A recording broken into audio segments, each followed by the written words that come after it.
Taasisi ya Whippers imeadhimisha sikukuu ya Eid al-Fadl katika kumwenzi Mtume Muhammad sallallahu alaihi wasallam, siku alipomtambulisha Imam Ali kuwa kiongozi baada yake. Sikukuu hii ya Fadl inafanyika kila mwaka ifikapo mwezi 6 Dhulhijja. Waislamu wa madhehebu ya Shia Ahlul Bait hukumbuka tukio hili la uongozi na uadilifu. Baadhi ya mashehe wameeleza tukio hili wakilinganisha na umma wa sasa. Sheikh Jafal Mazoa, mkazi wa Whippers, amesema kuwa uongozi umeanzia tangu pale Mtume Muhammad sallallahu alaihi wasallam alipotoa wahyi na Mwenyezi Mungu. Ambayo Bwana Mtume sallallahu alaihi wa alihi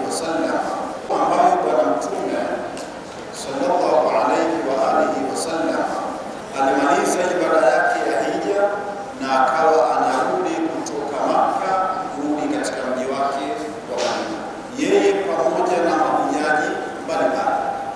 Kama mlivyoona kwenye drama, walipofika eneo linaitwa Ghadir Khum, Bwana Mtume akapata amri kutoka Mwenyezi Mungu kwamba hana fursa ya kuja kukutana tena na Waislamu mwaka unaofuatia, kwamba hatakuwa na maisha ya kuja kuhiji tena.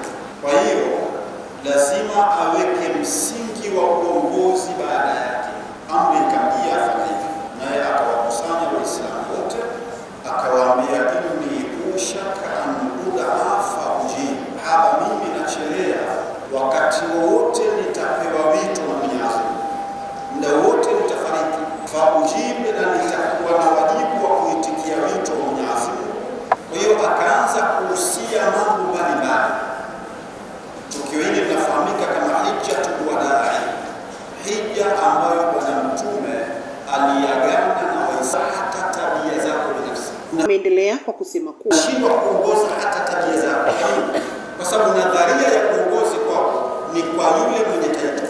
Unashindwa kuongoza hata muda wako ulionao, unashindwa kuongoza hata fedha zako mfukoni.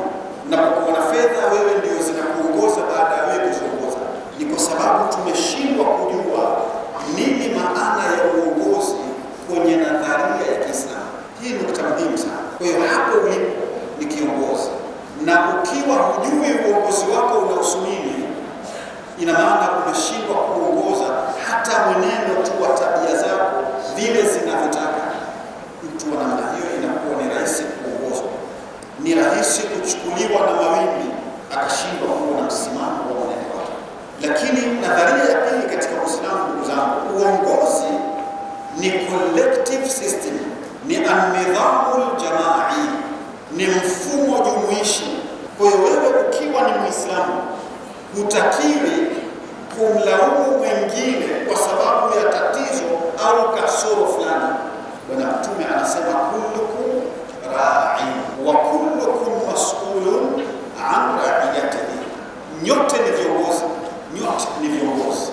Kwa hiyo ukitokea mmomonyoko wa maadili katika mtaa, hata ulizwa na Mwenyezi Mungu mwenyekiti wa mtaa, kullukum ra'in. Ukitokea tatizo la uchafu katika nchi zetu, katika mtaa wako, Mwenyezi Mungu hatoiuliza serikali siku ya Kiyama.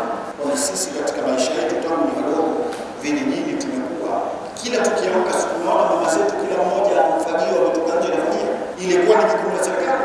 Kwa nini leo imekuwa ni jukumu tumeipa serikali na umma wetu leo haujipa ile jukumu la kwamba ni wajibu wake kwa kusimamia usafi? Kullukum ra'in, nyote ni viongozi. Ukiwa na tatizo.